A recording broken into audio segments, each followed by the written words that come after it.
You know, personality disorders have to be one of the most misunderstood topics in all of psychology. We see words like narcissist or borderline thrown around all over social media, usually as insults. But in the real world, in a clinical setting, these are incredibly complex, deeply rooted conditions. So today, we're going to move past the labels. We're going to look at the actual science of how your personality works, how it can become disordered, and maybe most importantly, why there's actually real hope for change. I mean, come on, we've all heard this, right? Maybe we've even said it ourselves. Phrases just like this one have kind of become shorthand in our everyday language to describe someone we think is being selfish or difficult. But what's really going on beneath the surface of these powerful, often misused labels? That's what we're here to figure out. Okay, so before we can even begin to understand what makes a personality pattern a disorder, we first have to get on the same page about what personality itself actually is. This is the foundation for everything else we're going to talk about. Think of it like your personal blueprint. It's that stable, consistent pattern that pretty much shapes how you see the world and your place in it. It's not a mood that changes from day to day. It's the recurring theme, the operating system of your inner and outer life. Now, this slide right here is so important. It points to a really crucial distinction. See, most mental health conditions, like depression or anxiety, are what we call ego-dystonic. It feels like an invasion. The person knows something is wrong and they want it gone. But personality disorders, they're often ego-syntonic. The patterns feel like a natural, logical part of who you are. This is just me. And that lack of insight is a key reason why they can be so hard to see from the inside and why they can be so challenging to treat. And here it is. This is the line in the sand. Look, having certain traits or quirks isn't the problem. A pattern only becomes a clinical disorder when it stops working, when it becomes maladaptive, when it consistently gets in the way of your relationships, your job, and just your ability to live your life. So, to make sense of all these complex conditions, clinicians came up with a pretty handy map. They grouped the 10 different personality disorders into 3 clusters, and each one has its own shared theme. So let's take a quick tour, shall we? First up, Cluster A, the socially detached group.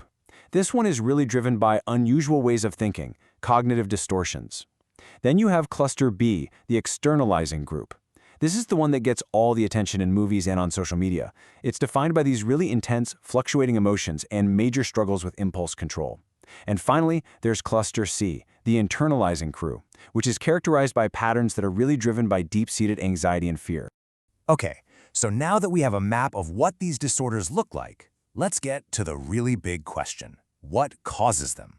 And the answer isn't some single, simple thing. It's much more like a perfect storm. It really is this collision of nature and nurture. It often starts with a biological vulnerability, someone born with a more sensitive, reactive nervous system. Then you combine that with what's called an invalidating environment, where a child's feelings are constantly dismissed or ignored or maybe even punished. Over years, this intense combination actually starts to shape the developing brain, especially the parts in charge of handling emotions. And this is just a brilliant way to picture the result. Think of the brain's emotional center, the amygdala, as the gas pedal in a car. Well, in these cases, it can get stuck to the floor. It's super sensitive and overactive. And at the same time, the prefrontal cortex, which is supposed to be the brain's steering wheel and brakes, it can be underdeveloped. You can see how that would make it almost impossible to navigate intense emotions without veering off the road. So, armed with that knowledge about the biology, we can now start to tackle some of the biggest, most damaging myths that surround personality disorders. It's time to separate the pop psychology from the actual clinical reality. This one is probably the most common thing you hear, especially about Cluster B disorders. It's this idea that all the behaviors are calculated, that they are malicious.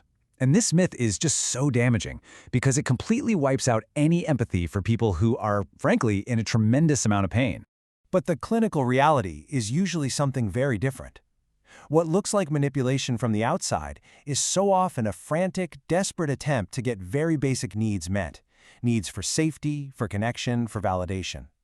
It's a strategy that's born from not having better tools, not from being an evil genius. All right, this next myth creates so much hopelessness. It's this idea that once a personality pattern is there, it's there forever. You're stuck. And that can be just a devastating belief for everyone involved. But here is the amazing news. We now know for a fact this is just not true. The brain has this incredible ability to change and adapt, something called neuroplasticity. And we have proven evidence-based treatments like dialectical behavior therapy, or DBT, that are specifically designed to help people build new skills that can literally help rewire the way their brain responds to distress. And of course, we have to talk about the big one. This idea that narcissism is just being really confident, or maybe a little too vain. This myth is everywhere, and it completely misses the whole point of what makes it a pathology. The clinical truth is pretty much the exact opposite. Pathological narcissism isn't built on real self-love. It's built on a terrifying, deep core of shame and feeling like you're not good enough. The grand, impressive person you see on the outside is actually an incredibly fragile defense, a shield to keep those unbearable feelings from ever seeing the light of day. So why does all this matter? Why go through all the science and bust these myths? Because when you understand what's really going on, it completely changes your perspective. And that changes everything about how we approach people who are struggling. Without this clinical understanding, it's so easy to fall into judgment. We end up asking a question that's just dripping with blame and confusion. But with this new understanding, the question shifts completely. It becomes one of compassion, of curiosity. It's rooted in knowing that these patterns are adaptations. They're survival strategies. And that one little change in phrasing, from what's wrong with you to what happened to you, it changes everything. It allows us to see these patterns not as fatal character flaws, but as desperate struggles with self-regulation. We see them not as malicious choices, but as the painful outcome of deep wounds. And most importantly, we can see them as conditions that can be treated, which gives us a path away from judgment and towards actual healing. And if you or someone you know is struggling with these issues, please, it is so important to seek out professional help. Look, this was just a 30,000-foot view of a huge, really complex topic. As we saw, there are 10 distinct personality disorders, and each one has its own unique story. So which one are you most curious about? Let me know in the comments below, and we will do a deep dive in our next explainer.